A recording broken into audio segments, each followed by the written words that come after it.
այսօր նորից ուղիղ եթերում ենք, մեր հյուրն այսօր Արարատ Ղուկասյանը, Իսպանիայից, փորձենք մեր եղբոր հետ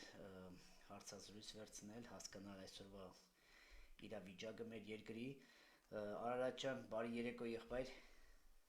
Բարև ձեզ, բարև ձեզ։ Ինչպե՞ս եք։ Ну, եթե կարելի է լավ անվանել։ Այդ բառից Լավ բոլորս ենք, արդեն իհարկե, դուխով, լավ, բառից արդեն խուսափում ենք։ Լավը հարաբերական է այս օրերին, մեր օրերին, ավելի շատ մտահոգ ենք, ոչ թե լավ, այս անորոշ իրավիճակից ելնելով։ Կարծում եմ, ինչքան էլ լավ լինենք, մտահոգությունը իր տեղն ունի։ Արարատ ջան, խնդրած կնեմ ներկայանաս մեր հայրենակիցներին ճանաչելով, որ ճանաչեն ձեզ, իմանան ով է Արարատ Ղուկասյանը, խնդրեմ։ Արարատ Ղուկասյանն եմ, 1974 թվին եմ ծնվել Հայաստանի Հրազդան քաղաքում, նախնական կրթությունս ծննդավայրիս քաղաքում այդ դպրոցներից մեկում եմ անցկացրել, 91 թվականին ընդունվել եմ Երևանի Պետական Համալսարանի Պատմության ֆակուլտետը, ավարտել եմ 96 թվականին, անցել եմ զինվորական ծառայության, լեյտենանտի Վաշտի հրամանատարի տեղակալի պաշտոնով և 96-ից 8 թվականներին Հայաստանում աշխատել եմ դպրոցում որպես պատմության ուսուցիչ, 99 թվականից բնակվում եմ Իսպանիայում, այստեղ հիմնադրել եմ երկրում առաջին հայկական կազմակերպությունը Արարատ հայկական միությունը և նրա ներքո գործող Կիրակնորիա հայկական դպրոցը, անցած տարի սեպտեմբերի 1-ին մենք նշեցինք մեր կազմակերպության 20-ամյակը, ընդհանրապես կանգ չենք առել մեր և կրթության, և մշակույթի, և ազգային արժեքների և հայապահպանության ոլորտում կատարած մեր աշխատանքների այս երկար ճանապարհին,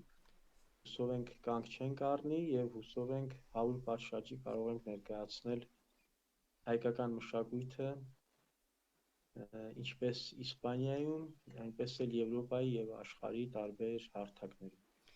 Շատ ուրախ եմ Արարատ ջան լսելու այսև կրթված անձնավորության, որ այսօր մենք գտնվում ենք օտար երկրներում, ցավալին է, որ այսքան կրթված լինելով այսօր ճիշտ է շատ լավ է, որ մեր Սփյուռքի կողքին եք, ես լսել եմ ձեր մասին, բայց ինչքան լավ կլինի, որ մենք բոլորս այսօր լինենք մեր երկրում, այս ուժը, այս գաղափարները, որ մենք ունենք եւ սովորած եւ ամեն ինչը մենք տայինք մեր երկրի մեջ, բայց հիմա կա այն ինչ որ կա, ռազմական ասեցիք, չէ՞, դասավանդել եք ռազմական ուղղությունը։ Չէ, պատմության մասնագետ եմ։ Դա շատ լավ է։ Հետաքրքիրն էր, որ ձեր անունը Արարատ, ստեղից եմ ուզում սկսեմ, Արարատ է, մեր շատ բոլորիս հոգեհարազատ լեռան անունն է, մի հարց հենց այստեղից սկսենք, արդյոք ձեր համար Արարատ ջան, Արարատ լեռը անցյալում է եւ Արագած լեռն է ձեր բարձր սարը, թե դուք ձեր կարծիքը չեք փոխել։ Դե որ այդպես լիներ, մեր նույնիսկ ներկա իշխանությունները պիտի արգելեն նորածիններին անվանել Արարատ, պիտի արգելեն, որ մեր քաղաքներից մեկը, որ կոչվում է Արարատ, այլևս կոչվի Արարատ, պիտի արգելեն Արարատյան դաշտավայր անունից, պիտի արգելեն, որպեսզի կոնյակը կոչվի օրինակ Արարատ, պիտի լիքը բաների հետևից ընկնի մերս Դե դա անգել է, արդեն կոնյակը ասած որ էլ բրենդ չի, դա ուղղակի գույնը տված ինչ-որ մի ալկոհոլ է, կոնյակը ուր, մենք ուր, հա։ Արարատը, Գևորգ ջան, ուրեմն մեր ինքնությունն է, ոչ միայն եղել է, ասենք թե մեծ հայքի կենտրոնում կամ հայկական լեռնաշխարհի կենտրոնում, չէ, նա կա հայկական լեռնաշխարհի կենտրոնում եւ այն մեր ինքնությունն է։ Մենք չենք կարող մեր ինքնությունից հրաժարվել, որքան էլ այն ներկայումս գտնվի ժամանակավորապես օտար երկրի սահմաններից ներս, ես միշտ հիշում եմ Պերճ Զեյթունցյանի այն խոսքը, որ նրան ասում են Վանը Թուրքիայում է, ասում է չէ, թուրքերն են Վանում։ Այսինքն մենք եթե պիտի հրաժարվենք մեր սիմվոլներից, ուրեմն մենք հրաժարվում ենք մեր ինքնությունից ընդհանրապես եւ մենք դրա իրավունքը չունենք եւ նույնիսկ այն մարդիկ դրա իրավունքը չունեն, ովքեր որ նման մտքեր են արտահայտում ներկայումս, նրանք չունեն դրա իրավունքը։ Ես ստեղ տեսնում եմ, որ Արարաջան մեզ հուշում են, որ մեր ձայնը լավ չի։ Հիմա մի հատ էլ ես կուզեմ, որ մեր հայրենակիցները հուշեն, որտեվ ես ստեղ բարձրացրել եմ 1 վայրկյան Արարաջան, ինձ ասում են ոնց որ իմ ձայնը չի լսում, իսկ հիմա լսում եմ։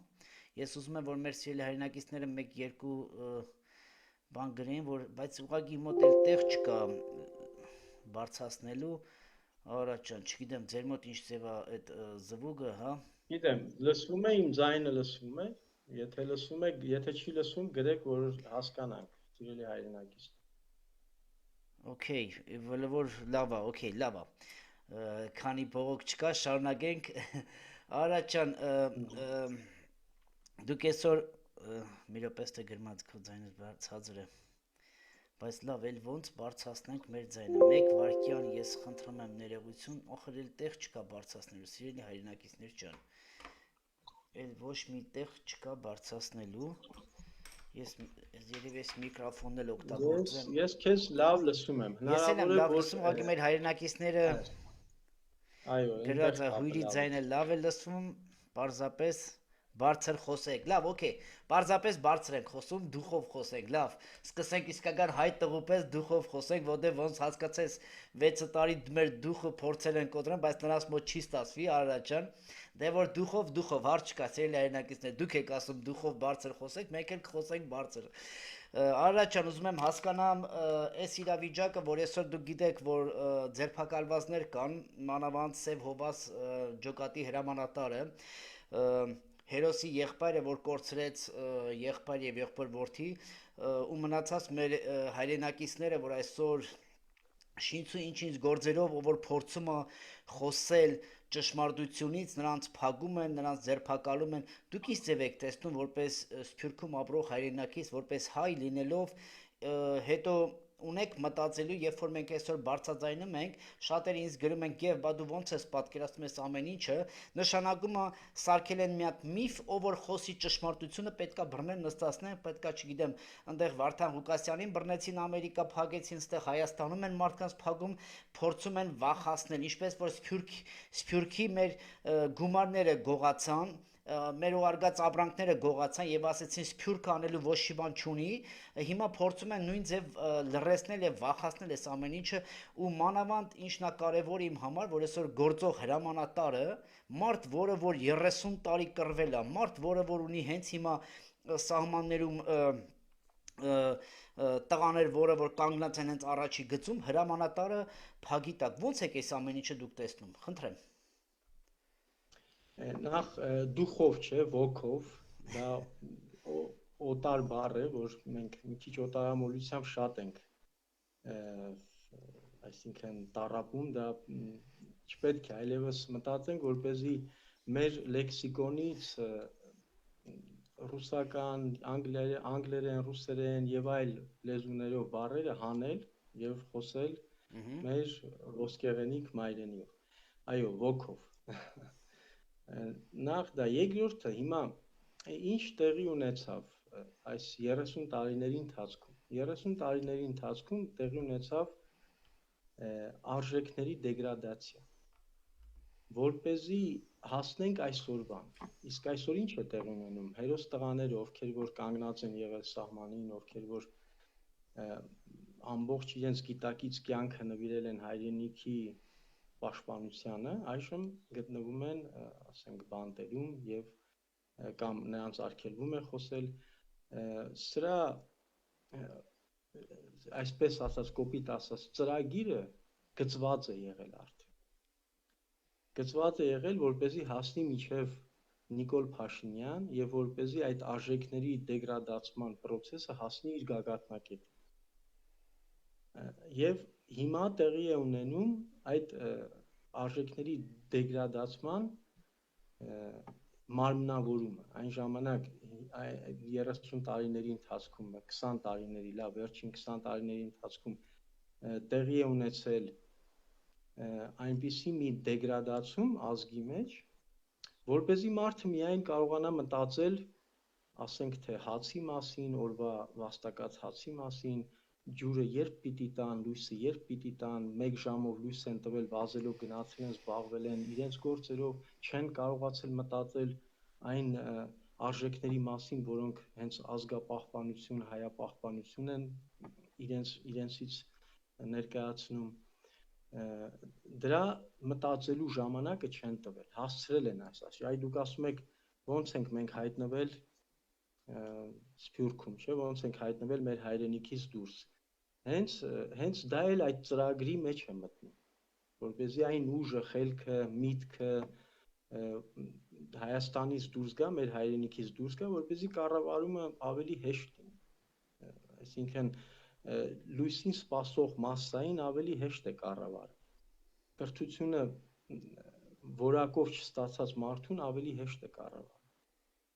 և այս ամենը բերեց, հասցրեց մինչև 2020 թվական, ավելի շուտ 2018 թվական, որովհետև Փաշինյանները ծնվում են դեգրադացված հասարակություններից, բայց նրա դեմ ներկայիս պայքարը չպետք է այդպիսին լինի, եթե մենք նրա ատելությունը կամ նրա նմանների ատելությունը առ մեր ազգը պատասխանենք նույն ձևով, ուրեմն մենք հասնում ենք նրա մակարդակին, մենք չենք կարող անընդհատ նրան ասել դու դավաճան ես, երբ որ մարդուն ասում ես դու դավաճան ես, ինքը ձեռք է բերում պաշտպանվելու կարիք, այսինքն պաշտպանվելու կարիք է զգում, որ չի գնալու դեպի անկյուն, որ նրան հոշոտեն, չէ, այսինքն դա կարող է նրան դրդել ավելի մեծ դավաճանության, չէ, անընդհատ դավաճան ասելով, անընդհատ ասելով, որ դու լավը չես, այն մյուսն է լավ, այն մյուսն է լավ, այդպես մենք չենք կարող այս դեգրադացված իրավիճակից դուրս գալ, անհնար է, դրա համար կա պայքարի այլ ձևեր, ես պետք է ասեմ, որ պետք է խոստովանենք, որ այսուհանդերձ, այս ամենով հանդերձ, չէ, մենք տեսնում ենք, որ Հայաստանը գնում է դեպի ժողովրդավարություն, այժմ երբ որ ես և դու հիմա խոսում ենք սրա մասին, դա հենց ժողովրդավարության ատրիբուտներից մեկն է, կամ որ Հայաստանում կարողանում են խոսել իշխանությունների սխալ քաղաքականության մասին, որը նախկինների ժամանակ մի քիչ ավելի դժվար է եղել, կամ չի հասել այդ ձայնը իշխանություններին, իշխանություն և հասարակություն ճեղքվածքը շատ մեծ է եղել, հիմա այդքան էլ մեծ չի, այսինքն մենք դուրս եկանք մի իրավիճակից, որը պիտի տաներ, ասենք թե, Նազարբայևություն, որը պիտի տաներ Լուկաշենկոյություն, Պուտինություն, Ալիևություն, Էրդողանություն, դեպի դա պիտի տաներ, իսկ մենք դա չէինք ուզում, որովհետև մենք եվրոպական երկիր ենք, մենք եվրոպական ազգ ենք, մենք եվրոպական ժողովրդավարական արժեքները կրող ազգ ենք, մենք խելացի ազգ ենք, չենք կարող գնալ մենք դեպի Ղրղստան, Ղազախստան կամ Եսիմինչաստան, չենք կարող, մենք բնույթով Արմենիա ենք, մենք բնույթով հայք ենք, ճիշտ է, այդ ստանը կպցրեցին մեր երկրին, բայց մենք բնույթով հայք ենք, մենք բնույթով Արմենիա ենք, մենք բնույթով Եվրոպա ենք, որովհետև հենց մենք ենք հանդիսացել Եվրոպա մայրցամաքի հիմքը, մենք ենք հանդիսացել, պարզապես հելլենիզմը ավելի շատ ուժեղ է եղել և կարողացել է նվաճել այդ եվրոպական արժեքները և տանել առաջ, թե չէ դա մենք ենք ստեղծել, մենք ենք տարածել, չմոռանանք, որ աշխարհի առաջին պետությունը Արարատ պետությունն է եղել, մենք նույնիսկ պետության կարիք չենք ունեցել, որովհետև ումից ինչ պիտի պաշտպանեինք, պետությունը ստեղծվեց այն ժամանակ, երբ որ սկսեցին նվաճել մեր երկիր, երբ որ նույն հայկական լեռնաշխարհից գնացած շումերները հանկարծ սկսեցին ապստամբել իրենց հայրենիքի դեմ, պետությունը այդ ժամանակ ծնվեց, մենք պետության կարիք էլ չենք ունեցել, մենք պատմության դասագրքերում խոսում ենք ստրկության մասին, ստրկատիրական հասարակարգի մասին, բայց ես կարծում եմ, որ Հայաստանում ոչ ոք ոչ մեկի ստրուկը չի եղել։ Ես կասկածում եմ, խիստ կասկածում եմ, որ հայկական լեռնաշխարհում ստրկատիրական դասակարգ է եղել։ Դա եղել է Հռոմում, Հունաստանում եւ մյուս տեղերում։ Ինչ եմ ուզում ասել, որ մենք մեր անելիքը շատ լավ ենք իմացել։ Ամեն մեկը, ամեն մի նախարար, օրինակ Տիրը, Վահագնը, ես իրենց համարում եմ նախարարներ, եւ մյուս մեր նախարարները, որոնք աստվածացրեցին, ամեն մեկը իրենց տեղում են եղել։ Ամեն մեկը իրենց գործով է զբաղվում։ Ամեն մեկը իր նախարարության տերն է եղել։ Արարատ Տիրը ջան, դպրել է, ես Վահագնը մի հարց տամ, ես գիտեմ, որ այդ բնակավարում դուք հիմա երբ որ ներկայացաք, հենց այդ բնակավարն ու ձեր բնակավարը շատ ճիշտ ուսումնասիրել եք։ Հիմա մի հարց տամ, ինչ կատարվեց ազգի հետ, որ երկու մասնատում եղավ, մեկը հոգևոր դաշտում, գիտեք ինչ, ստեղ մի հատ հարց է գալի, որ ասում են ով եղավ շուտ ձուն թե հավը, հավը թե ձուն, հիմա այդ նույն իրավիճակում ենք հայտնվել, երբ որ դու հոգևորականներին ասում ես ազգի վիճակը եւ այս մասնատումը, որ գնում է տարբեր սեկտաների եւ ինչ-որ քարիզմատիկ ուղղությունների վրա, ոնց կարող է 2000 տարվա դրված հավատքը, այդ սյունը, տեզերային, հա, տեզերքային, այդ մեծ սյունը կարող է փլուզվի եւ սս մասնատվի, եւ հիմա գանք նույնը երկրորդը քաղաքական, հա, այս վիճակը, որ այսօր Բաբելոն է դառել այդ ամեն ինչը ու հայի տեսակը, տեսեք դուք նկատում եք այդ ամեն ինչը, ես նկատում եմ, մենք բարձրաձայնում ենք, այո, առաջներում բարձրաձայնում են ուրիշ պատիժ էին ստանում, բայց օրենքը ինչ-որ մի ձև ուրիշ ձև էր գործում, վախենում էին, որ Գևին բռնեն կամ Արարատին բռնեն, հեսա ադվոկատները կգային, իրավաբանները, հա, բայց հիմա լրիվ թողված արդեն բардակի, ով խոսած բռնեք, կանչեք, բերեք, չգիտեմ, մի հատ գործ շինցու մենք հեսա խոսում ենք այդ մարդկանց մասին, որ ոչ մի բան չկա ու բռնում է։ Ամեն ժամանակ էլ այդ բռնել, թողելը կամ դատելը, սպանելը այդ միշտ էլ եղել է։ Բայց դե խնդիրը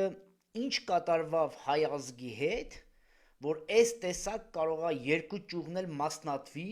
եւ հիմա հայը տեսնելով տեսնում է, լսելով լսում է, իր որդուն տանում են, սպանում են, իր որդու համար գին են խոսում, ասում են գիտես ինչ կա $20,000 եւ 200,000 դրամ փող կստանաս, հետո ասում է Արցախը մերն էր, Արցախը մերը չէր, սենց ոնց որ ձեռ առնելով եւ այդ մարդիկ լուր են մնում, լավ ինչ եղավ են բարձր ոգով ձեր ասած կամ ոգով կամ գոռալով կամ են հայի տղամարդ են ասուկը որ կար ուժեղ տղեն ինչ եղավ այդ հայը թե հոգևոր դաշտում թե այս քաղաքական եւ հայի տեսակը խնդրում եմ այդ երկու բաների խոսենք հոգևոր արժեքների մասին հոգևոր արժեքների դեգրադացումը նոր չի հոգևոր արժեքների դեգրադացումը դեռևս եթե պատմությունը հիշում ենք սկսել է Գրիգոր Լուսավորչից այսինքն նրա ժամանակներից երբ որ անհավատություն կար մարդկանց մեջ դրա մասին խոսում է Մովսես Խորինացին նա գրել է ողբը որը լավ ներկայացնում է ժամանակի որ կարդում ես ողբը ոնց որ հիմա տեղի ունեն այդ ամեն որտեղ ոչ մեկ իր տեղում չէ ասում է հոգևորականը իր տեղում չէ մյուսը իր տեղում չէ ուսուցիչը ուզում է ուսուցանել առանց ինքը սովորած լինելու, այսինքն ուսուցիչը իր տեղում չէ, աշակերտը իր տեղում չէ, ոչ ոք իր զինվորականը իր տեղում չէ, ոչ ոք իր տեղում չէ։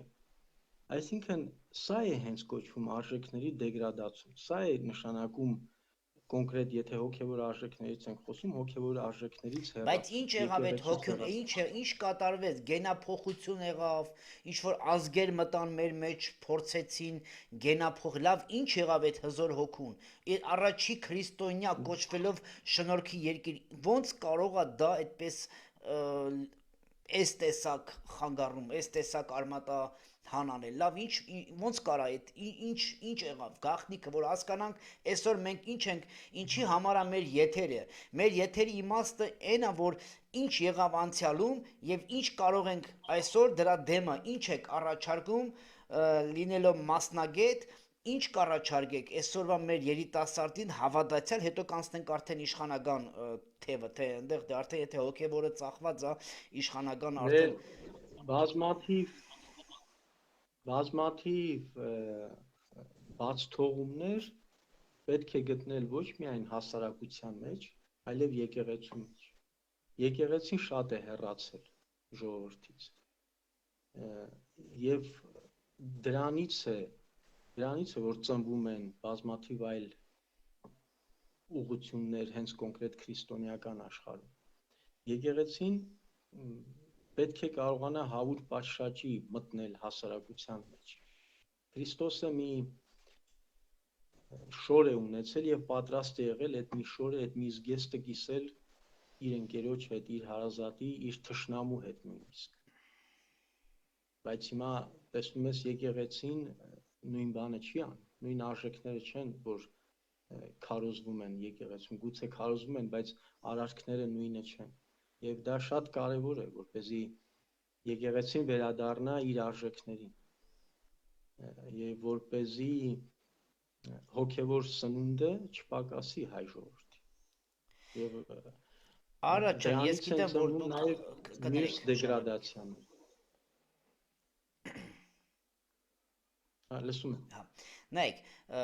ես գիտեմ, որ դուք երկար տարի ապրում եք Եվրոպայում, նայեք, ստեղ ինչ է կատարում։ Ես տարիներ արդեն խոսում եմ այդ մասին։ Ես ուսումնասիրել եմ շատ հոգևոր դաշտեր, որը որ քարիզմատիկ կկոչվի Եհովայի վկա, կկոչվի, չգիտեմ, Պողոսական, Պետրոսական եւ քարիզմատիկ։ Նայ, եկել եմ ես մի եզրակացության եւ փորձել եմ բոլորի հետ, այդ բոլոր հովիվ կոչվածների մասամբ կարելի ասել 70%-ի հետ ես ինձ նրանք ճանաչում են, շատերը կամ ինձ իրոք եթե հոգևոր չեն ատում են, եթե հոգևոր դաշտում են, ուղղակի ասում են լավ, եղբայր, դու կպնում ես մեր այն արժեքին, որը որ մենք դրանով ապրում ենք, բայց նայ, այսօր Իսպանիայում էլ նույնը կա հայ առաքելական եկեղեցի, որը շատ կարևոր է, նախ եկեղեցի ասելը դա իմ համար Աստվածաշունչով եկեղեցին դա ես եմ, եթե իմ տաճարը մաքուր չի, այդ քարե եկեղեցին դա իմ ինքնությունն է, իմ ինքնությունը եւ պատմությունը, բայց հիմի նայ, մեր երեխաները ապրում են օտար երկրում, ցավալի է, բայց ֆակտ է, կա, ինքը իրականություն է։ Հիմա ես փորձել եմ համ հայ առաքելական եկեղեցու հովիվների եւ համ խոսել եմ շատ քարիզմատիկ կոչված, այն կոչենք այսպես, հա, եկեղեցի կոչվածների հետ, հա, ասելով որ տղեկ մեր երեխաները գնում են օտար դպրոց, օտար մշակույթ, բայց այստեղ կուլտուրան այն ձև է, որ երեխային հարց են տալի, այն էլ ձեր ասած Արմենիան, հա, Արմենիային ճանաչելով որպես հայ առաքելական արմատով եկած առաջի քրիստոնյա։ Մեր երեխաներին վերցնում են, գրուպաներ են սարքած, այս ինչի եկեղեցին, Պողոսականի եկեղեցին, Պետրոսականի սա արդյոք քայքայիչ մի բան չի, որ այսօր մենք մեր ինքնությունը, հենց մենք մեր ձեռքերով ենք վերացնում, որտեղ մեր երեխան կանգնի դպրոցին, ասի գիտես ինչ կա, տիկին դասատու, ես Արմենիայից եմ եկած, բայց իմ եկեղեցին կրոնը Պողոսյան Պողոսի, չգիտեմ, մի հատ անունով, գիտեք, քարիզմատիկները ունեն 200-300 անուններ, այս ինչ անունի եկեղեցու անդամն եմ։ Հետո այդ մարդը, այդ դասատուն, հա, շատ գրագետ, երբ մեր իստորիան էլ Ավստրիան, Եվրոպան բոլորը գիտեն շատ լավ, հասկանա որ մի րոպե է Պողոսը չի, չէ՞ որ սրանց հավատքը հայ առաքելական արմատներ, սա մենք ենք մեզ վերացնողը, հետո մենք փորձում ենք ասել գիտես կա Նիկոլն է սխալ, այո նրանք քայծը տալողն են, թուրքն է սխալ, բայց չէ որ մենք հենց պահանջատերը չենք այս երկրում լինելով, գնանք ասենք եղբայր, եթե դուք նույն Աստծուն եք հավատում, եթե մեր պապերը, տատերը բոլորը եկել են 2750 տարի նույն արմատով, լավ այնտեղ սխալներ ա կատարվել, այդ նույն սխալի համար արդյոք կարելի է ուրիշ բրենդ դնել եւ քայքայել մեր ինքնությունը, ո՞նց եք տեսնում որպես դուք երկար տարիների աշխատած դպրոցում, խնդրեմ։ Դուք հիմա եք դասավանդում, չէ՞ իշքան գիտեմ դուք հիմա Իսպանիան դասավանդում եք։ Նոր նշեցի, հոգևոր արժեքների դեգրադացումը պետք է փնտրել հենց էպիկենտրոն։ Պետք է փնտրել այնտեղ, պետք է սխալները մեր մեջ փնտրել, որպեսզի կարողանանք ուղղել դրանք։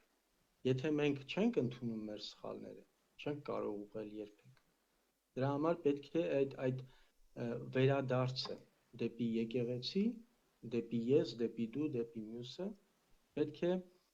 կատարվի հենց նույն եկեղեցու շնորհիվ, հենց նույն եկեղեցու միջոցով, որպեսզի այդ միասնականությունը նորից գա դեպի եկեղեցու հարկի տակ,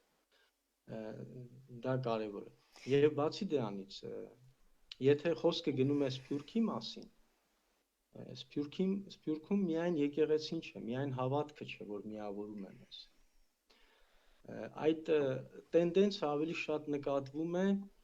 օրինակ արաբական երկրներում, մահմեդական երկրներում, որտեղ այո, եկեղեցին պետք է որ մեծ դեր ունենա, որովհետև հավատքներն ուրիշ են։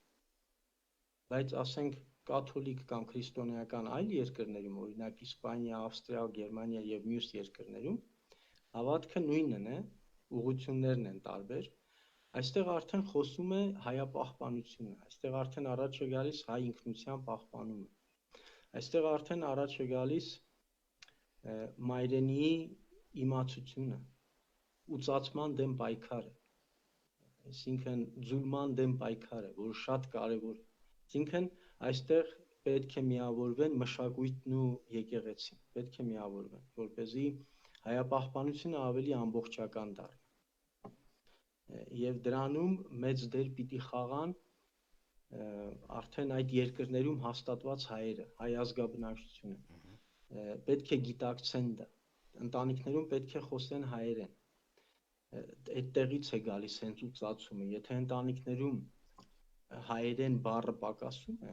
հայերեն գրքեր չկան, ուրեմն ուծացումը սկսվում է հենց դրանից։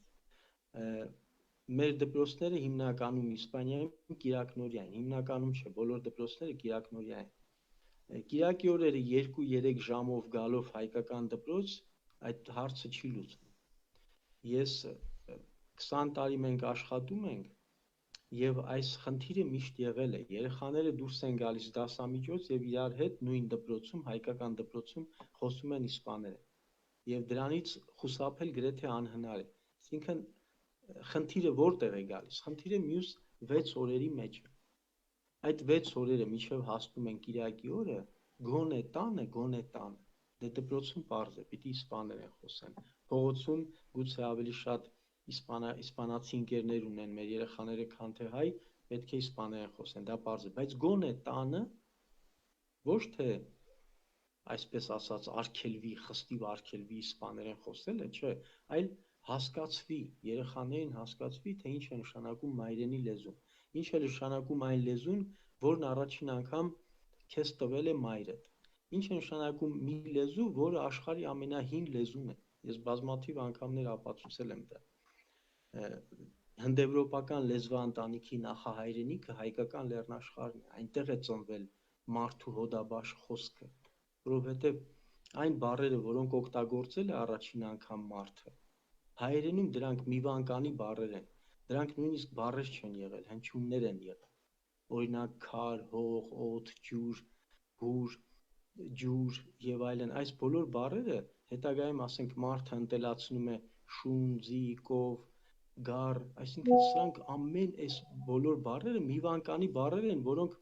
եղել են հոդաբաշխ լեզվի հնչյուններ եւ դրանք հետո հայերենում դարձել են բառեր։ Հիմա այս գիտակցությունը պետք է տալ երեխային,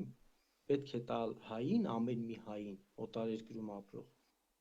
որպեսզի նա գիտակցի, որ ինքը աշխարհի ամենահին լեզվի կրողն է, ամենահին լեզվի տերն է, եւ դա պետք է պահել, պետք է չկորցնել դա, պետք է ատամներով պահել դա, ամենակարևոր բանն է, ի վերջո Աստծո լեզուն հայերենն է եւ սա միշտ ունենանք մեր սրտում, որովհետեւ տեսեք, ես միշտ իմ լոզունգներից մեկը համարում եմ մեր մեծ բանաստեղծի խոսքը, ով հայ ժողովուրդ, քո միակ փրկությունը քո հավաքական ուժի մեջ է, Չարենցի խոսքերն են, ես հիմա դա օգտագործում եմ ավելի շատ մեր Ռուսաստանում ապրող մեր հայրենակիցների դեպքում, ես ասում եմ, ով հայ ժողովուրդ, քո միակ փրկությունը Ռուսաստանը հայացնելու մեջ է, եթե մենք 3 միլիոնանոց համայնք ունեցող Ռուսաստանում կարողանանք գոնե հասցնել հայերեն խոսել, գրել, կարդալ իմացողների թիվը 2 միլիոնի, ուրեմն մենք մեծ գործ ենք արել։ այնտեղ շատ հեշտ է հայերենը կորցնել, որովհետև շատ հեշտ է գնալ Ռուսաստան Հայաստանից, շատ հեշտ է այնտեղ ձուլվելը, շատ հեշտ է այնտեղ խառնամուսնությունները, ես դեմ չեմ խառնամուսնություններին, բայց օրինակ այստեղ մենք ունենք իսպանացի երեխա, ամբողջովին իսպանացի երեխա, այդպիսի բան չի եղել, որ եկել է եւ սովորում է հայերեն։ Մենք ունենք այստեղ խառնամուսնություններ, ռուս, հայ ընտանիքներ, հայ ուկրաինացի ընտանիք ունենք, հայ հնդիկ ընտանիք ունենք նույնիսկ, որ հայկական կողմը գերիշխող է։ Ինչու է գերիշխող? Որովհետև հայկական կողմը այդ ամուսնությունների երեխաներին Կիրակի օրը բերում են հայկական դպրոց, զոհաբերում են իրենց միակ հանգստյան օրը եւ բերում են հայկական դպրոց։ Իդեպ նրանք հերոսներ են, ինչպես նաեւ հերոսներ են մեր ուսուցիչները, որ ամեն Կիրակի թողնում են ամեն ինչ, թողնում են իրենց հանգիստը, որ ամենակարևորն է, որտեղ մարդ պետք է հանգստանա, որպեսզի գործի, եւ գալիս են եւ իրենց պարտականությունն են կատարում, ծառայում են հայրենիքի, դասավանդելով հայ երեխաներին աշխարհի ամենահին լեզուն, չմոռանանք դա շատ կարևոր է։ Ես կուզենայի, որ մի բան շեշտեմ միայն։ Մենք այս տարի հայկական դպրոցում ռեկորդ գրանցեցինք, 75 աշակերտ գրանցվեցին դպրոցում։ Դա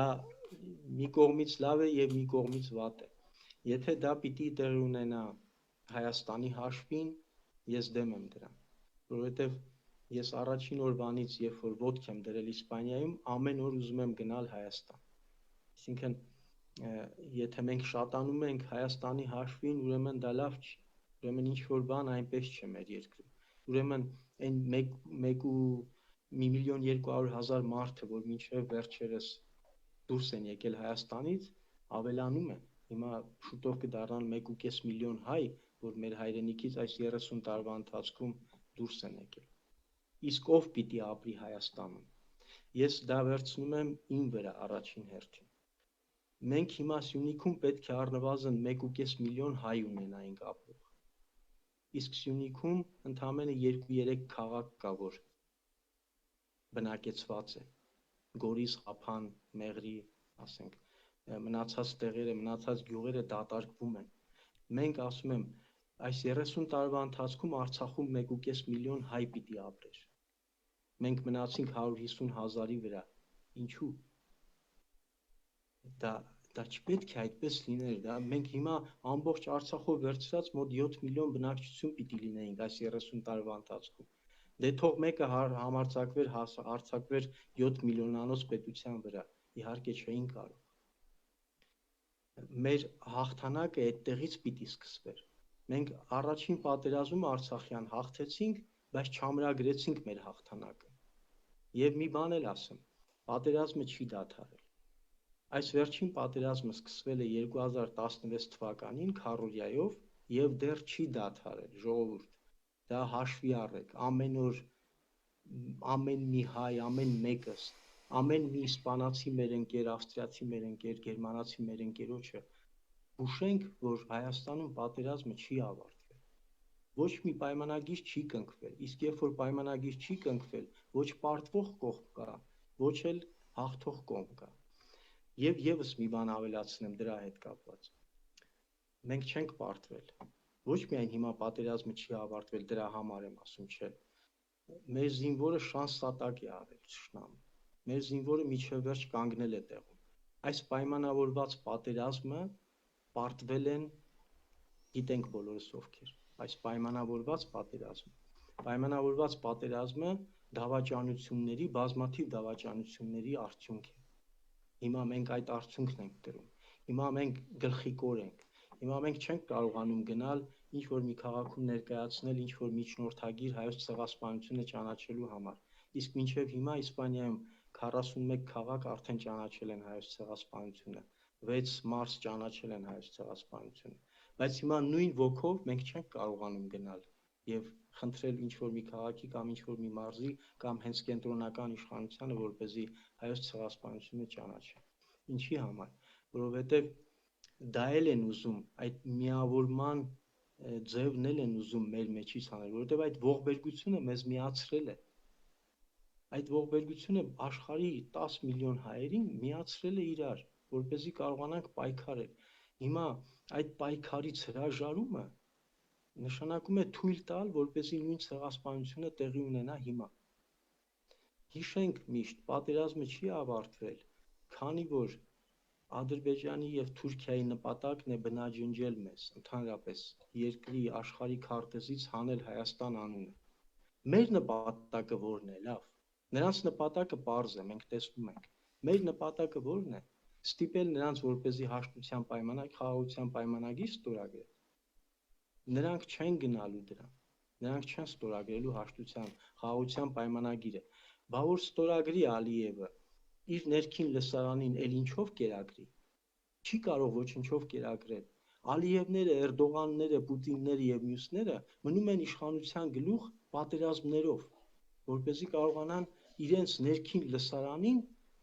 ցույց տալ, որ պատերազմ է, որպեսզի Լուկաշենկոները ասեն, որ ես 80% ձայն եմ հավաքել, 90% ձայն եմ հավաքել։ Արադ ջան, շատ ես իմ եզակի եթերներից մեկն է, մեր հայրենակիցները դա կհաստատեն, որ ես շատ լուր նստած լսում եմ, շատ ցավալի, խորալի իմ համար, որ արդեն տարիներ ես փորձում եմ այս գաղափարը կյանքի դնել, որովհետև այսօր ես տենում եմ այդ խնդիրը, 7 տարի ես աշխատել եմ մի ծրագրի վրա, որ շատերը չեն դաժե տեսել եւ այսօր կամանց արդեն տեսանելի է լինելու դա ժամանակն արդեն, որովհետև այդ խորության, այդ մասշտաբի աշխատանքը, որ ես միշտ ասում եմ, սիրելի իմ հայրենակիցներ, մենք պետք է աշխատենք համայնքների հետ, համայնքները պետք է չլինեն քյաբաբնոց եւ նարդիանոցի համար, այ գաղափարախոսության համար, այո դբրոցի եւ եկեղեցաշինության համար, որ այն երկրում, որտեղ որ մենք ապրում ենք, ասենք, որ այո, այս պահին պատերազմ է, բայց մենք կրթում ենք մեր երեխեքին, որ հետ վերադառնալու, ոչ թե մնալու այ այստեղ այս երկրում։ Ես հիշում եմ, որ Հրանուշի ժամանակ կար մի ինստիտուտ, Արիտուն ինստիտուտը, որը այնտեղ մենակ գնում էին մեծահարուստների երեխաները։ Այ ես շատ կուզենայի, նայ որ ասեցինք մենք 1.5 միլիոն, 2 միլիոն կամ 7 միլիոն հայրենակից ունենք, երեխան այն ժամանակ կսիրի երկիրը, երբ որ նա շուտ գնա Հայաստան, բայց ցավոք այն 90-ականների դուրս եկած հայրենակիցները, որ տուն տեղ ցախելով այդ սոված վիճակում այդ ծեր ասածա, մենք բոլորս ապրել ենք այդ օրերը, փախնելով երկրից դուրս 10-ից 15 տարի չկարողանալով ինչ թղթերի պատճառով երկիր գնալով, ավտոմատ այդ երեխան ծնվել է 15 տարի այստեղած կուլտուրայով, նրա ծնողը չի կարացել վերականգնի այն ֆինանսականը, որ կարողանա ամիսը 3 ամիս 2 անգամ իր երեխուն բերի, բայց այստեղ ինչ մի հատ կարելի է այս ծրագրի մասին խոսալ, որ այսօր նայի մեր երեխաներին այ պետությունը, որ այդքան միլիարդներ տանմա Snoop Dogg-ա բերում, այդ Snoop Dogg-ի տեղակ այդ գումարները տար, ասել գիտեք ինչ կա, ամեն երկրից գցենք 100 երեխա տարբեր հասակակիցների, ես հիշում եմ 40 տարի առաջ ճամբարներ էինք, մեզ տանում էին ճամբարներ, Հանքավան, այնտեղ կային սենց հերթականությամբ, հա, այդ ճամբարները վերակենդանացնեին, որ փորձեին Սփյուռքի երեխեքին սովորացնել մշակույթ, տալ ինչ-որ կրթություն, որ այդ երեխայի արմատը չարմատավորվեր օտար երկրում, այ արմատավոր ինքը կարոտով։ Հայրենադարձության համար ինչ է պետք։ Պետք է անվտանգություն առաջին հերթին։ Այո, առաջին հերթին անվտանգություն, օրինական երկիր, օրենքին ենթարկվող երկիր, որպեսզի օրենքին ենա։ Ինչու են օրինակ հետ սովետական երկրների չինովնիկներն ու օլիգարխները իրենց ասենք բանկային հաշիվները բացում Եվրոպաներում, որովհետև անվտանգ է այստեղ։ Ինչու են իրենց երեխաներին ուղարկում Եվրոպայում սովորելու, որովհետև որակ կա։ Ինչու չեն ուղարկում Պակիստան սովորելու, կամ Հնդկաստան թեկուզ, կամ ասենք Ղրղստան, կամ Ղազախստան, ինչի, որովհետև մենք բնույթով եվրոպացի ենք։ Եվրոպայում մենք եվրոպացու պես ուզում ենք ոչ միայն տալ, այլ նաև նվաճել։ Մենք նվաճող ենք, մենք դա հասկանում ենք, մենք այդ բնույթով ենք այդպիսին եվրոպացի ենք։ Որ դեպքում միայն հնարավոր կլինի հայրենադարձությունը։ Ասեմ, երբ որ այդ բոլոր պայմանները ստեղծվի, այնտեղ ծնվող հայը ոչ միայն ուզենա ծառայել իր երկրում, այլ նաև ուզենա ապրել։ Առաջին հերթին մարդ պիտի ուզենա ապրի իր երկրում։ Բայց Արարատ ջան, Հետո ես նոր մտածի, կներես, ես հետո նոր պարոն Մկրտչյանի հետ մենք ունեցանք 3 եթեր, հա, խոսել ենք մի մարդ, որ ամեն օր ամբիոնից կանգնած ասում է, գիտեք ինչ կա, եթե այս չտանք, ձեր ասասյունիկը չտանք, ճանապարհը չտանք, ցենք պատկերացնում ես ամեն օր ենթագելով 10 միլիոնի տերորի, եթե չտակ, էս էլ կկորցնենք, եթե չտակ, ցենք կարկուտի հիմա ամպերը բերած լցելա մեր երկրում, ասում եմ, եթե չտակ կարկուտ կլինի։ Դե հիմա արի դե հիմա հասկացնենք ոնց բերենք այդ երեխաներին այդ ապահով երկրում։ Սա արդարացում չի, ես հիմա չեմ դա արդարանում։ Էսի մեր սխալն է, որ հիմա այս դա եմ տեսակին ասում։ բերել ենք, մենք դրել ենք եւ հանդուրժում ենք։ Խնդրեմ։ Հիմա դա եմ ասում։ Մենք փաստացի կառավարություն չունենք։ Մենք ունենք կզած, ծեծ կերած մարդը ոնց կարող է նորից գնա իր ծեծողի հետ բանակցություն Բայց վարել։ Արարատ ջան, ինչ ենք հիմա հանդուրժում, 10 միլիոն ինչ է հանդուրժում, եւ ինչ է ծեծ ուտողին այդ գեներալին, որը պարտվել եւ մեր երեխաներին սպանեց ծրագրով, այսօր երկրորդ անգամ ընտրեց մեր հայրենակիցը։ Սա հիմա ով է մեղավոր։ Ով։ Մենք ենք մեղավոր, բոլորս։ Հիմա դա եմ ասում։ Թե մեղավորությունը եւ սխալը որտեղ է։ Հիմա դա եմ ասում։ Նայ, պարտված վարչապետը նորից ընտրվեց վարչապետ։ Աբսուրդ։ Ինչու՞։ Որովհետեւ եկավ նորից այն իր հին օրերի երգը, իր հին խաղը, նախկինների ու ներկաների։ Նա հենց նեղն է ընկնում, բերում է նախկիններին։ Իսկ ժողովուրդը նախկիններին չի ուզում։ Ժողովուրդ, ինչի հետ գնանք։ Ինչի Լևոն Տեր-Պետրոսյան, ինչի Սերժ Սարգսյան, ինչի Ռոբերտ Քոչարյան, ինչի առաջ նայեք ժողովուրդ։ Առաջ նայեք, որպեսզի ոչ թե Նիկոլ տեսնեք, այլ լիքը լավ դեմքեր կան մեր հասարակության մեջ, շատ ուժեղ տեխնոկրատ կառավարություն կարելի է ստեղծել։ Մենք ունենք այդ հասարակությունը, ունենք այդ ազգը, ունենք այդ հնարավորությունը։ Նոր կուսակցություններ կան, այդ կուսակցություններին նայեք մի հատ, փնտրեք, նրանց տվեք ձայնը։ Մի մտեք այդ կեղտոտ խաղի մեջ նախկիններ կա։ Արարատ ջան, ես մի քանի երկու հարց ունեմ, որտեղ մեր ժամանակը այդ գնում է։ Ուղղակի արի մի հատ փորձենք հարց ու պատասխան, դա շատ կարևոր այստեղ հարց ու պատասխան կա։ Դուք լինելով սենատոր ներկայացնելով Հայաստանը Իսպանիայում, դուք գիտեք մեր սահմանները կատաստրը ոչ թե 29000 քառակուսի կիլոմետրն է։ Ես համոզված եմ, որ դուք էլ համաձայն չեք այդ 29000 քառակուսին։ Մենք այսօր ձևավորում ենք սենատ, որ ես հույսով եմ, որ մենք կհասնենք այն գաղափարախոսությանը, որ դա լինի զսպող էակը, այդ կարմիր լույսը բոլոր եկող կառավարության, գլի դա նախկին թե ներկա թե ապագա, պիտի հասկանա, որ առանց սենատի չի կարող գործել այսօրվա այս սիստեմ արդեն ինքը փչացած սիստեմ է։ Նշանակում է, եթե այսօր ամենամաքուր մարդին էլ բերես դնես աթոռին, ինքը այս նույն սիստեմ, այդ կառավարվող այդ տարբեր նախարարությունները դու չես կարող բոլորը փոխել։ Այդ ինստիտուտը արդեն փչացած ինստիտուտ է, իսկ ինստիտուտի կողքը, երբ որ լինի 501 սենատորները տարբեր երկրներից, տարբեր մենտալիտետից, նրանցը շատ դժվար կլինի մտցնել կոռուպցիայի այս հանցագործ սիստեմի մեջ։ Դուք տեսնում եք այդ որ այդ գաղափարը պետքա շատ արագ դրվի մեր այս երկրի մեջ, որ կարողանանք կառավարենք եւ դեմ առնենք այս կոռուպցիայի, որ չլինենք այս ինչի ռուսամեդի կամ եվրոպամեդի կամ թուրքամեդի ինչ որ մեկը այ կառավարվի հենց հայրենակիցների ձեռքով։ Խնդրեմ։ Մենք ունենք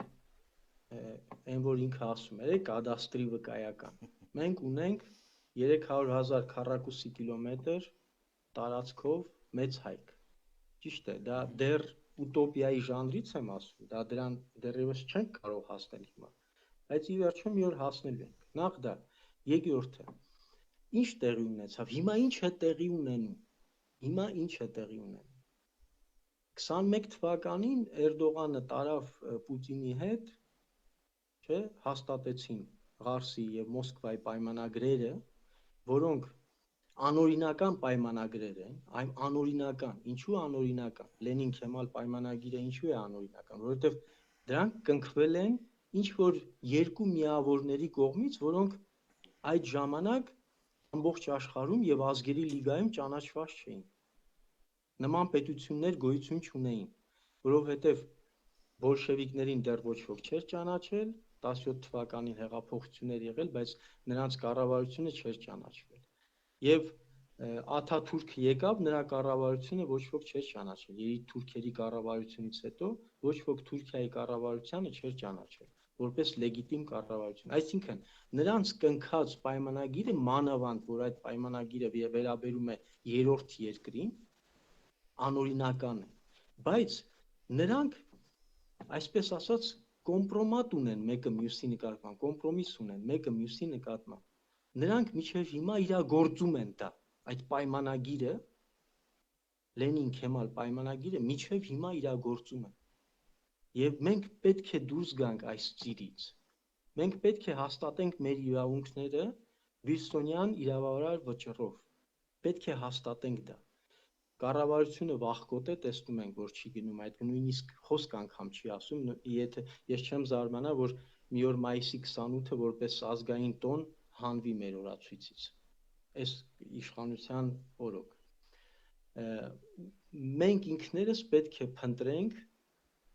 հենց նույն ազգերի լիգայում, այսինքն միավորված ազգերի կազմակերպություն, որը հիմա դարձել է միավորված ազգերի կազմակերպություն, եւ տարբեր ամեն մեկը մեր երկրներում, մեր բնակեցրած երկրներում պետք է փնտրենք մեր իրավունքների պաշտպանությունը։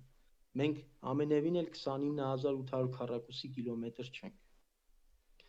Մենք շատ ավելի շատ ենք, որը վախենում ենք ներկայացնել, չգիտեմ ինչի։ Իմ մոտան։ Քաշվում ենք։ Այո, ամեն մեկս մեր խրամատում պետք է պայքարենք այդ իրավունքները պաշտպանելու եւ հաստատելու համար։ Դրանում տեսնում ենք, որ իշխանությունները զերծ են մնացել, ձեռքերը լվացել են, նրանք նույնիսկ իրավահաջորդ չեն համարել առաջին հանրապետության։ Իրենց իրավահաջորդ, այսինքն Ալմաթիի պայմանագրով Հայաստանը 18-20 թվականների հանրապետության իրավահաջորդ չի համարել։ Բայց մենք պետք է դա հաստատենք, որովհետև այդ պայմանագիրն էլ դեռ այսպես ասած հաստատված չէ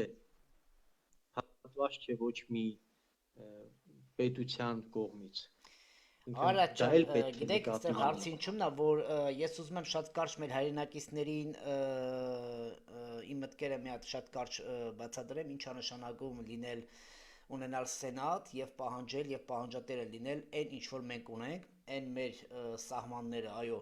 29000 քառակուսին չի, այո, շատ է, մենք խոսում ենք 70500 եւ մենք խոսում ենք օրինական 214000, որը որ հիմա թղթով այստեղ իմ մոտ դրած է եւ մեր Արամ Մկրտչյանը գրքի մեջ շատ ճիշտ հերթականությամբ նա բերել այդ ամեն ինչը, որ ինչ որ այսօր իրականությունը կա։ Հիմա նայ, մեր հայրենակիցները կհասկանան, որ ինչ որ եւ դա ասվել է, ես գիտեմ,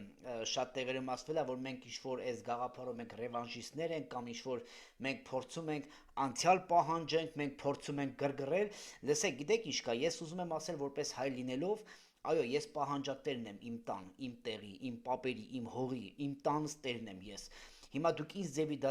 ներկայացնեք, դա ձեր խնդիրն է։ Մենք չենք վախենում ճշմարտությունը խոսելուց, մենք չենք խոսում ինչ-որ մեկի հողից կամ տնից կամ չգիտեմ իրանց փողերից, այլ մենք խոսում ենք մեր ժառանգության, մենք ժառանգներն ենք եւ հենց սա է մեր եւ մի քանիսի տարբերությունը, որ ես իմ ժառանգ լինելով, իմ ժառանգության հետևից եմ գնում եւ իմ պահանջատերն եմ լինելու, որը որ օրինական դաշտում է, իսկ որը որ եթե կփորձեն պատերազմ կամ կփորձեն պատերազմով հային վախեցնել, որ ես էլ եմ ասում, թողեք մեր հրամանատարներին, թողեք մեր ճիշտ գրագետ մարդկանց, որը որ ունեն ճիշտ, մենք ունենք երկու տեստ, ստեղ ունենք գրագետ մարդիկ, որը կարող են օրինական դաշտով մտնել աշխարհին, ցույց տալ, որ հենց դուք եք ստորագրել, ձեր ձերքի ձեռագիրն ասա, ոչ թե մեր, իսկ այն մեր հզոր հրամանատարներին, երբ որ դուք սպանել եք եւ մնացածին էլ բերթերում փագել եք, թողեք, տեսեք մենք մեր երկիրը ինչ ձևի կկառավարենք եւ իր ձևի երկիր կունենանք մենք։ Մենք չենք վախենալու, մենք չենք ծնկի գալու ձեր առաջ եւ ոչ էլ Թուրքի առաջ։ Խնդրեմ, առաջ։ Այդ ամենով հանդերձ Գևորգ ջան, եւս կրկնեմ եւս մեկ անգամ խոսքս, որ շատ կարեւոր է որպեսզի նկատի ունենանք դա։ Եթե մենք ուզում ենք Արցախը, Ղարսը եւ մյուս մեր տարածքները, Արդահանը իրենց ոտքով հետ գան Հայաստան, ինչ է պետք։ Տնտեսապես զարգացած երկիր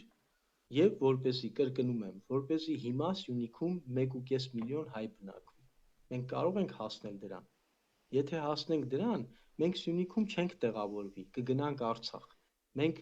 Սյունիքում չենք տեղավորվի, կգնանք Նախիջևան։ Մենք Նախիջևանում չենք տեղավորվի, կգնանք։ Բայց հիմա Արարատ ջան, գիտես ինչն է խնդիրը, պետք է մի քիչ խոսել ժողովրդի կողմից, որ ասենց կարող եմ մտածել, եղբայր, հիմա մենք կանգնած ենք պատերազմի կարմիր գոտում, այո, դենց է, ես հաստատում եմ դա, որ մենք այսօր կարող է հենց այս րոպեին, այս ժամին մենք ունենանք հենց առաջի հարվածը։ Ես հարց կտայի ձեզ, ես ամեն մի հյուրի այս հարցը տալու եմ, կուզեք պատասխանեք, կուզեք մի պատասխանեք։ Եթե դուք լինեիք երկրի այնց այս պահի գերագույն հրամանատարը եւ ձեզ վախացնելով ասելով, եթե չտա, գալիս ենք Երևանելա մերը, Սևանելա մերը։ Եթե լինեիք այսօր գերագույն հրամանատարը, նորից եմ ասում, կարող եք պատասխանել, կարող եք ոչ։ Ինչ կոչ կանեիք Սփյուռքի մեր 10 միլիոնանոց եւ մեր երկրի հայրենակիցներին, խնդրեմ։ Ասեմ, դա հենց այնպես օդի մեջ հնչող կոչ չպետք է լինի։ Չէ, ես շատ ռեալ կոչ եմ տալի, այսօրվա իրավիճակը որպես հայրենակից, եթե դուք լինեիք, ոչ թե վարչապետ եմ ասում կամ նախագահ, ոչ, կոնկրետ գերագույն հրամանատարը, հրաման տվողը, հիմա դուք գիտեք այս վիճակը, ինչ կոչ կանեիք ձեր հայրենակիցներին, հայ լինելով, ոգով հայ լինելով։ Առաջին հերթին Եթե նման վտանգ կա, իսկ վտանգը միշտ կա, ես ասում եմ, պատերազմը չի դադարել։ Հիմա կա հիբրիդային պատերազմ, տեղեկատվական պատերազմ, մեկ-մեկ էլ կրակում են, եւ դա կարող է վերածվել տաք պատերազմի։ Այս սառը պատերազմը կարող է վերածվել տաք, այսինքն գործողությունների։ Եվ դա ամեն րոպե պետք է սպասել։ Եթե գործը հասնի դրան, ուզում եմ ասել եւ Ալիևին, եւ Էրդողանին, եւ մյուսներին, որ մենք ցանկացած պատուհանից կկրակենք նրանց վրա։ Որ մենք մեր հայրենիքում կլինենք, որ 10 միլիոն հայ կգա եւ հայրենիքում եւ կպաշտպանի իր հայրենիքը։ Բայց դրա համար ինչ է պետք։ Առաջին հերթին ուժեղ կառավարություն։ Երկրորդը լավ դիվանագիտություն։ Մենք դիվանագետներ չունենք։ Մենք չգիտենք ինչ է նշանակում դիվանագիտությունը։ Մենք չենք կարողանում խորամանկել դիվանագիտության մեջ։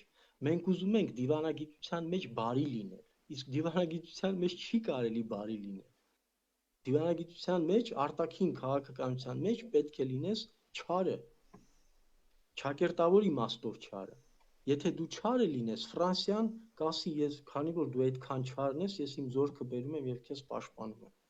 Ապրես, որ դու պայքարում ես քո համար։ Այնպես ինչպես հիմա անում է Ուկրաինան։ Ճիշտ է, այնտեղ բառացի չեն մտցնում զորքեր, բայց նրան օգնում են, որովհետեւ նա պայքարում է։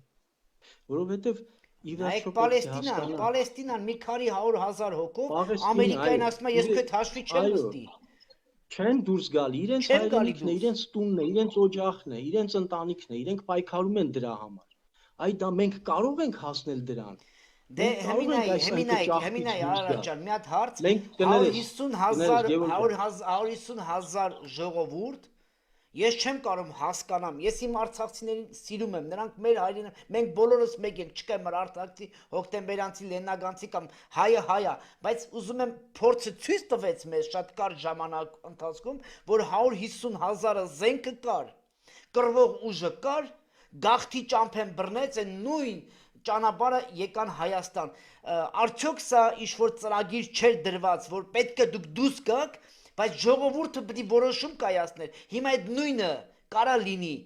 Եվ հետո ասենք հələ մի րոպե, այդ խի մեռնենք, կանի մենք էլ դուս կանք եթանք Իրան, Վրաստան կամ Ռուսաստան, բրձնենք ախպեր, մենք հերիքա զոհ տանք, բայց մենք ունեցել ենք այս ոչ թե 100 տարի առաջվա խնդիր եմ ասում, այ ես ասում եմ տարի ու կեսվա խնդիր, որ Արցախը ժողովուրդը կայացրեց մի որոշում, որ այո, մենք գաղթի ճամփեն բռնում ենք եւ դուս կանք, եւ քանի միլիարդի զենքը թողելով չկրվեց, այդ քո ասած պատուհաններից, որ կրակին պարտիզանական 100% Ադրբեջանը չկպարտվեր, որտեղ Շուշին չէին կարա վերցնել այդ տեսակ։ Ինչի եմ ասում, բա որ պայմանավորված պատերազմ էր։ Բա ժողովուրդը, բա 150,000 հոգու հետ պայմանավորվել էի։ Հիմա ասեմ, այդ 150,000 հոգու մոտ 80%-ը ասեց «Սպասիբա Ռասիի», դրա համար էլ այս վիճակն է։ Եթե մենք դուրս գայինք այդ ծիրից, «Սպասիբա Ռասիի», եթե դրանից դուրս գայինք մենք,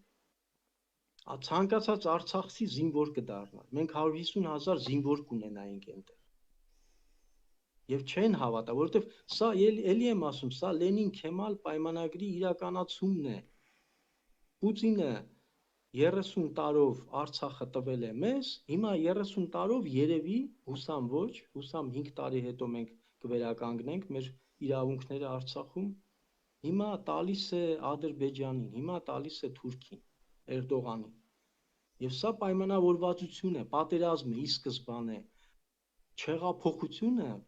պայմանավորվածություն էր, այս չհեղափոխությունը, որ ժողովուրդը հեղափոխություն է, հեղափոխությունը ինչ է նշանակում, որ մի ամիս հետո բոլոր այն չարագործները, այն ազգի դավաճանները, որոնք կեղեքել են, որոնք ազգը հասցրել են այս մակարդակին, նրանք պետք է արդեն հայտնված լինեին ճաղերի արանքում։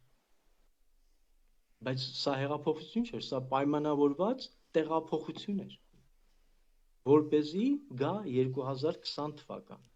եւ որպեսզի գա 2023 թվականը եւ Արցախը հայաթափվի։ Ամեն ինչը պայմանավորված։ Եվ սրանից էլի եմ ասում, դուրս գալու համար մենք ոչ միամետ չպետք է լինենք, ոչ ռուսամետ, ոչ արևմտամետ, ինչքան էլ որ մենք դաշնակից ունենանք։ Եթե հիմա մենք ձեռք բերենք Ֆրանսիայի պես դաշնակից, բայց մենք Ֆրանսիամետ չպետք է լինենք։ Ֆրանսիան պիտի հասկանա ինչի է մեզ օգնում, Անգլիան պիտի հասկանա ինչի է մեզ օգնում։ Մենք պետք է լինենք այն կենտրոններից մեկը, որի վրա պետք է հենվի ցանկացած հզոր երկիր։ Կարող ենք լինել մենք այդ կենտրոնը։ Մի բան մենք ունենք, որ մի, այսպես ասած, պլյուս մենք ունենք, որոնք կարող են մեր վրա հենվել։ Մենք մի ազգ ենք միայն, միատար ազգ ենք եւ միատար կրոն ունենք, հավատք ունենք։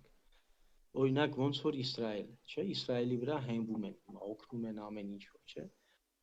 Մեր տարածաշրջանում միակը մենք ենք, որ կարող է արևմուտքը, կարող է հզոր երկիրը, կարող է ԱՄՆ-ի պես հզոր երկիրը մեզ վրա հենվի։ Եվ մենք տանք այդ հնարավորությունը, որպեսզի հենվի։ Եվ մենք կարողանանք այս իրավիճակից դուրս գալ եւ ցույց տալ, որ մենք ունենք դաշնակիցներ։ Ոչ թե մենք գնանք եւ մուրանք այդ դաշնակիցը, այդ մարդը, այդ երկիրը, որին պետք է գտնենք, չէ։ Մենք ցույց տանք, որ մենք պայքարող ենք այդ դաշնակիցը հայտնվելու։ Հասկացա։ Արարատ ջան, շատ շնորհակալություն քեզանից, ժամանակը իրոք մենք աշխատում ենք 1 ժամը չանցնենք, որ հետո մեր ժողովուրդը նայելուց հաճելի տվա, ես խոստանում եմ, որ մենք դեռ շատ խոսելու բան ունենք եւ շատ լսելու մեր հայրենակիցների։ Մենք շնորհապետություն պետք է հիմնենք, մեր երկրում շնորհապետություն պետք է լինի։ Այո, ես մերիտոկրատիա պետք է լինի։ Ուզում եմ եզրափակեմ մեր հաղորդումը, ցավոք 1 ժամ արդեն անցել է եւ ես ուզում եմ մեր հայրենակիցների մեկ բառ ասել։ Սիրելի հայրենակիցներ, Աստվածաշնչում գրված է 2000 անգամ.